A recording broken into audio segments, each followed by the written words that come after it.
Cumprimento os irmãos com a paz do Senhor Jesus, amém? Eu quero estar te deixando uma palavra de meditação que se encontra aqui no livro de Lucas, do seu capítulo 15, do versículo 21 até o versículo 24. Você que tem aí a sua Bíblia por perto, pegue ela e me acompanhe no nome do Senhor Jesus. E a palavra do Senhor Jesus vai dizer bem assim: E o filho lhe disse: Pai, pequei contra o céu e perante ti, já não sou digno de ser chamado teu filho. Mas o pai disse aos seus servos: Trazei depressa a melhor roupa e vestiu, e ponde-lhe um anel na mão e alparcas nos pés. E trazei o bezerro cevado e matai-o. Então comamos e alegramos, porque este meu filho estava morto e reviveu. Tinha-se perdido e foi achado, e começaram a se alegrar. Amém? Irmãos, aqui no livro de Lucas, do seu capítulo 15, do versículo 11 em diante, a Bíblia vai nos relatar a história do filho pródigo. A palavra fala para nós que tinha um homem que ele tinha 2 filhos, e um certo dia o seu filho mais novo chegou ao seu pai e disse: Pai, dá-me a parte dos meus bens que me pertence. Pai, eu quero aquilo que eu tenho direito. Eu vou, Pai, para a cidade grande e eu vou fazer fortuna com esta minha herança, com esta parte que o Senhor tem me dado. Eu vou voltar com o dinheiro. E ali o pai reparte a fazenda entre eles conforme cada um tem o seu direito, a cada um aquilo que lhe pertence. E ali a palavra fala que em poucos dias o filho mais novo, ele junta tudo aquilo que ele tem e parte para uma terra longe. E a palavra fala que quando este jovem chega nesta terra, este jovem, ele começa a desperdiçar os seus bens, ele começa a desperdiçar todo o seu dinheiro. Aquele jovem, ele começa a viver da maneira que ele quer, da maneira que seu coração almejava viver. E ali, aquele jovem, não tendo sabedoria, ele começa a gastar aquele dinheiro, ele começa a gastar a sua fortuna. E um certo dia, aquele jovem, já ter gastado toda a sua fortuna, veio sobre aquela terra que ele estava habitando, sobre aquela terra que ele estava convivendo, uma grande fome. E aquele jovem vai se deparar com a sua realidade, com o momento que ele está vivendo. A palavra fala que aquele jovem, ele começou a padecer por necessidades, porque ele já tinha gastado tudo, ele já não tinha mais dinheiro. E ali aquele jovem em estado de calamidade, vivendo e passando por necessidades, ele foi e chegou a um dos cidadãos daquela terra que ele estava habitando para lhe servir de empregado daquele cidadão. E aquele cidadão, que era o seu patrão, manda aquele jovem ir para o campo apacentar os porcos, né? E aquele jovem, como ele estava passando por necessidades, ele estava com fome. E ali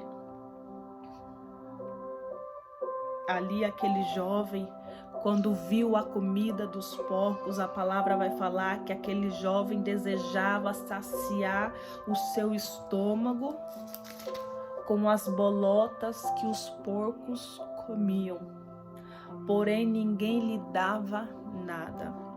O que já me chama a atenção aqui, irmãos, é que Davi, quando estava no campo, Davi, quando estava no pasto, Davi, quando ainda estava em obediência ao seu pai, ele foi para o campo, ele foi para o pasto, mas ele foi apacentar ovelhas. Porque ele ainda era um filho obediente. Este jovem aqui, ele foi apacentar porcos. Olha aí, irmão, que coisa maravilhosa que o Senhor vem falar para nós, né? A diferença de apacentar ovelhas e apacentar porcos, né?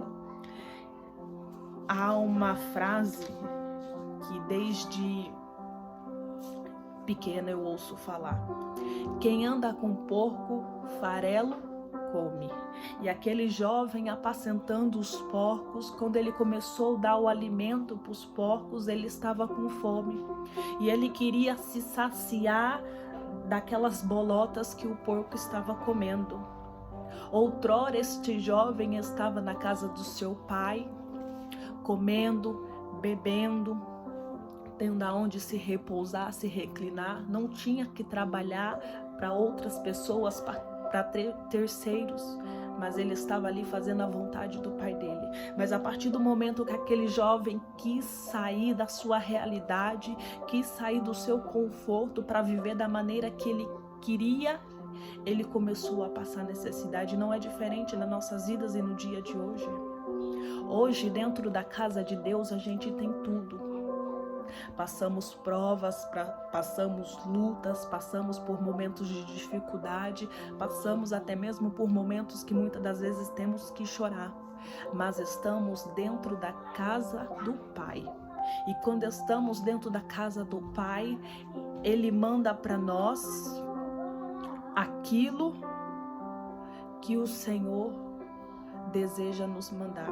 O Senhor, Ele sacia a nossa sede, o Senhor sacia a nossa fome, porque a palavra do Senhor Jesus fala que as aves do céu, ela não cegam e nem semeiam, mas todo dia o Senhor manda o alimento para essas árvores, no nome do Senhor Jesus. E aquele jovem, quando ele estava na casa do seu pai, o pai providenciava tudo para ele. Quando a gente está na casa de Deus, Deus providencia tudo aquilo que a gente necessita. Mas a partir do momento que a gente quer viver do nosso jeito, da nossa maneira, a gente vai ser que nem esse jovem. A gente vai se encontrar nos momentos difíceis, mas sem a presença de Deus. E ali aqueles jovens querendo se saciar com as bolotas que os porcos estavam comendo, porque ninguém lhe dava nada. Ninguém se importava com a sua dor, ninguém se importava com a sua necessidade, né? E ali, ele tornando em si a ficha e a realidade caindo sobre o consciente daquele jovem, ele começa a falar: quantos jornaleiros de meu pai têm abundância de pão e eu aqui pereço de fome, né? Enquanto nós estivermos na casa de Deus, a gente vai ter abundância de pão. Pode faltar hoje, mas daqui 2, 3 horas o Senhor prepara, né? Podemos estar passando por vento hoje, mas amanhã o Senhor manda calmaria. Podemos estar até mesmo chorando agora, porque a palavra do Senhor Jesus fala: o choro pode durar uma noite, mas pela alegria virá amanhã. E aqui aquele jovem começou a se lembrar que muitos empregados da casa do seu pai tinham abundância de pão. E ele, que era filho, estava passando por necessidade, por problemas difíceis, por atitudes que ele mesmo quis na sua vida. A palavra do Senhor Jesus fala que aquilo que a gente planta, certamente a gente vai colher. E ali aquele jovem falou com ele mesmo e tomou para si uma grande atitude. Ele falou: eu vou me levantar, eu vou ir até a casa de meu pai e vou falar para ele: Pai, pequei contra o céu e perante ti. Já não sou digno de ser chamado teu filho. Faze-me como um dos teus jornaleiros. E ali, aquele jovem não somente cogita fazer isso, mas ele se levanta. Ele toma uma atitude diante daquela situação que ele estava vivendo e vai até ir ao seu pai, vai até a casa de seu pai. Quando ele estava ainda longe, E quando ele avista o seu pai, a palavra fala que aquele jovem se move de íntima compaixão. Ele começa a correr e se lança ao pescoço do seu pai e beija o seu pai pedindo perdão, né? Eu não sei o que a gente tem feito nesses últimos dias, mas a palavra vem nos dizer para nós no dia de hoje, para a gente se lançar aos pés de Deus e pedir perdão. E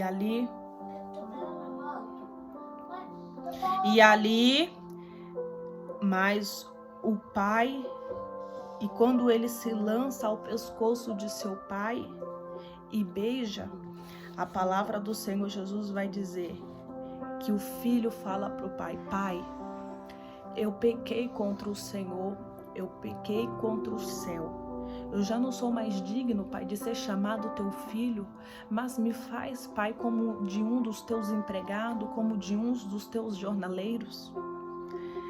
O pai olha para os seus servos e fala: trazei depressa a melhor roupa, vestiu, põe-lhe um anel nas suas mãos e alparcas nos seus pés, e trazei o bezerro cerrado e matai-o. Então comamos e alegramos, porque este meu filho estava morto e reviveu, tinha se perdido e foi achado. Quando o filho chega no pai se humilhando, pedindo perdão por tudo aquilo que ele tinha feito, o pai pede para que seus servos vistam o filho com a melhor roupa, coloque sapato nos pés do seu filho, coloque até mesmo um anel em sinal de uma nova aliança entre aquela família. E fala: vamos matar um bezerro e vamos comemorar, porque este meu filho, ele estava morto, mas ele reviveu. Ele estava perdido, mas foi achado, né? O pai em nenhum momento critica ou despreza o filho.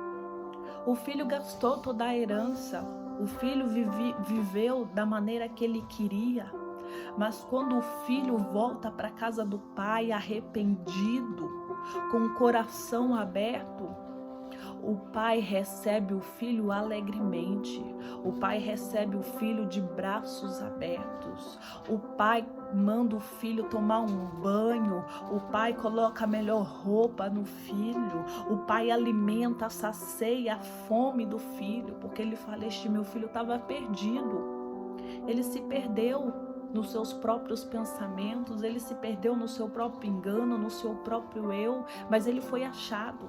Ele foi achado quando ele reconheceu que ele pecou.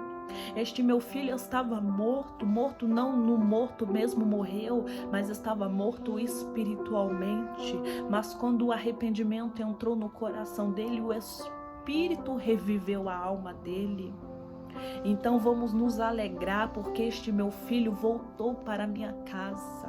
O Pai está falando para mim, para você. Não sei qual é a maneira que tenhamos andado nesses últimos dias, mas o Senhor fala para nós através desta palavra: eu estou te esperando de braços abertos. Volta para a casa do Pai enquanto ainda é tempo. O Pai te ama. Não importa o que foi que você fez, não importa qual foi a atitude que você tem tomado, mas volta para a casa do Pai. Não dê ouvidos à multidão, porque a multidão não quer ver você bem, a multidão não quer você firme diante da presença do Senhor. Mas volte para a casa do Pai, porque o Pai te espera, o Pai te ama. Se você se arrepender de coração e o Espírito Santo achar lugar no seu coração de arrependimento, o Pai te espera de braços abertos, né? Não dê ouvidos para quem está apontando, não dê ouvidos para quem está te acusando ou quem está te julgando, não. Dê ouvidos a Deus. Algo que eu ouvi semana passada, que a gente não pode dar ouvido para pessoas que não dão ouvido para Deus. Se é uma pessoa que não dá ouvido para Deus, a gente não pode dar ouvido para elas. Então a gente venha parar de estar dando ouvido para a multidão e começar a escutar mais a voz de Deus. aqui ainda no livro de Lucas, do seu capítulo 15, mas no seu versículo 8, vai falar de uma mulher que ela tinha 10 dracmas. E ali aquela mulher, ela perde uma dracma. E ali aquela mulher, ela acende a candeia, ela começa a varrer a sua casa e começa a buscar com diligência até achar. Ela tinha perdido a sua dracma, mas ela começou a buscar com diligência até achar aquela dracma que ela tinha se perdido. A palavra do Senhor Jesus fala que Deus, ele tendo 100 ovelhas, 99 estando ainda com ele, e uma se afastando e uma se perdendo diante da presença dele, o Senhor, a palavra fala que Deus, ele deixa as 99 para ir atrás daquela uma que tinha se perdido. É como o filho pródigo, ele se perdeu, mas ele foi achado. Como esta dracma aqui, como esta mulher que perdeu a sua uma dracma. Ela tinha 10, ficou com 9, perdeu uma. Mas ela começou a varrer a sua casa, ela começou a colocar a sua casa em ordem para procurar aquela uma dracma que tinha se perdido. E a palavra fala que quando ela acha essa dracma perdida, ela convoca as suas amigas, ela convoca os seus vizinhos e começa a dizer: vocês se alegram comigo, porque já achei a dracma perdida. O pai, quando encontra o seu filho pródigo, o seu filho que havia se perdido, ele mata um bezerro, chama todos os seus vizinhos, os seus parentes e fala: vamos nos alegrar porque o meu filho estava perdido, mas foi achado. E a palavra do Senhor Jesus fala que assim vos digo, que há alegria diante dos anjos de Deus por um pecador que se arrepende. A festa no céu. A festa no céu quando eu e quando você se arrepende. O Senhor se alegra, os anjos se alegram. O Senhor Jesus fala que ele não veio para os sãos. Ele veio para os pecadores, ele veio para mim e também para você, porque somos pecadores. A gente precisa, a gente necessita, a nossa alma anseia pela presença do Senhor, pela presença do Espírito Santo nas nossas vidas. Aquilo que eu e que você não consegue, a gente no dia de hoje venha pedir para o Espírito Santo. Espírito Santo, eu faço isso. Eu não consigo, Espírito Santo, parar de fazer isso porque a minha carne anseia em fazer isto. Eu sou pecador, mas eu quero te pedir, Espírito Santo, a partir de hoje, me ajuda a me afastar do pecado. Não é nas nossas forças que vamos vencer o mal, não é nas nossas forças que vamos vencer o pecado, mas é na força do Espírito Santo, é dia após dia colocando a nossa fé e a nossa confiança diante das mãos de Deus e pedindo para Deus, para que o Espírito Santo nos ajude. Amém? Que vocês fiquem com esta palavra, que o Espírito Santo venha falar melhor no seu coração no nome do Senhor Jesus. Aquilo que eu não pude expressar com palavras aqui no momento, peça que o Espírito Santo guie esta palavra no teu coração e dê entendimento para a tua mente no dia de hoje. Eu desejo a você uma semana abençoada no nome do Senhor Jesus. Eu peço para que Deus guarde a tua entrada e a tua saída, para que Deus guarde você e livre você de todo mal, no nome do Senhor Jesus. Amém.